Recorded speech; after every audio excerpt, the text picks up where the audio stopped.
Hold on. Be careful. Don't pull a muscle picking up that thing. I don't get it. We're going to talk. We'll talk. This isn't even it's a coworker's. We'll talk about it. We'll discuss later on, but let's welcome you in on this Finally Friday. Jason and Alicia here with you. Yeah, happy to have you join us. Also, Ben in for John this morning on what could be a busy weekend in terms of snowfall. Stealing somebody's iced coffee already this morning, Alicia. Forshan. That and also rooting for the Lions. Come on. All right. Anyways, this morning we are watching some patchy freezing drizzle, especially areas west and north of the Twin Cities. We're seeing some patchy ice on some roads around the St. Cloud area, up northward towards Little Falls and the Sauk Rapids area. Snow likely later tonight and into Saturday. About an inch or so of snow expected for a good chunk of the area. Maybe even a little bit more the further north you go. And then we'll talk about the coldest air of the season descending upon us not until the end of next week. In the meantime, we are expected to see a brief thaw today as temperatures are already in the upper 20s to lower 30s. A lot of cloud cover today. And again, we do have that snowfall in the forecast later on today. We'll talk about how much and where some of the more significant snow is expected coming up. But first, let's get a look at the roads with Alicia. Ben, there is context as to why I might cheer for the Lions. You'll have to watch our YouTube extra after the show give me a chance to explain myself. All right, we'll give you a look at the map. It is quiet, no crashes within the 694, 494 loop, but a little beyond that, on 35W at County Road 10, a car went way into the ditch. The camera is now moving around here, but just a heads up for that. I'm just seeing if MnDOT's going to point it back in the right direction there. No, they're not. I'll keep monitoring. Oh, there it is. Thank you, MnDOT. 35W at Highway 10, a car still in the ditch there. Again, not causing slowdowns. Our top story, we are expecting an update this morning on the survivors of the school shooting that rocked a small Iowa town. Yeah, it's just 3 hours away from the Twin Cities, so a little bit too close to home. Perry is about 40 miles northwest of Des Moines. Just roughly 8,000 people live there. Perry High School only having 575 students. The 17-year-old shooter identified as one of them. Now today, federal investigators are working with local police looking into a possible motive behind this senseless attack. Also new at this hour, school is closed today, with the district focusing on counseling through the weekend. All of this comes as the community gathers together to try to make sense of this tragedy that's left a 6th grade student dead and 4 other students and the principal still in the hospital this morning. So Cece's here with more on what people are saying about this morning. Good morning, Cece. Good morning. Yeah, if you poured through social media like I did this morning, you'll see that a majority of people are devastated, they're angry, but mostly they're tired of situations like this continuing to happen.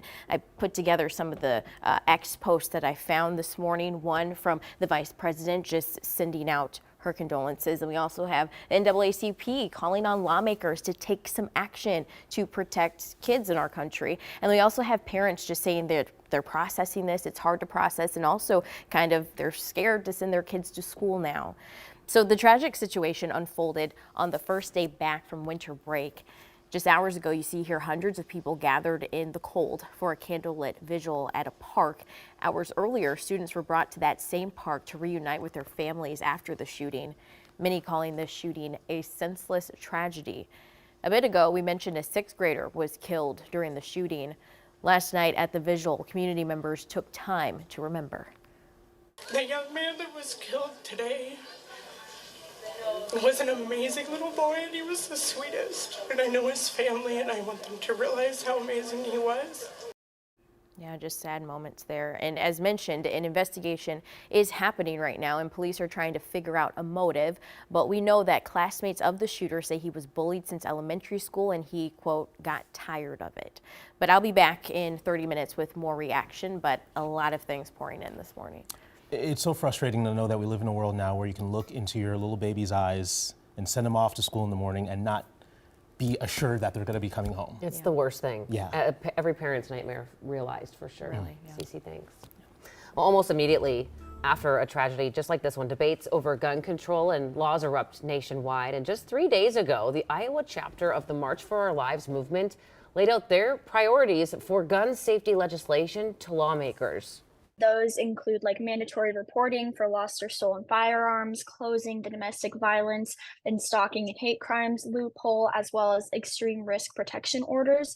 And so all of those we set forth just on Tuesday, I think it was, and then today we have this shooting. Both women say they're staying hopeful and motivated as the legislative session begins. They say Iowa Governor Kim Reynolds in recent years has dedicated more money to school safety. We, of course, are following the very latest out of Iowa all morning long. We still have a crew in Perry, Iowa this morning as well. So be sure to stay with KARE 11 on air and online for any updates. Time now 6:06, and we have new details this morning on the condition of the survivors from this week's devastating house fire in St. Paul.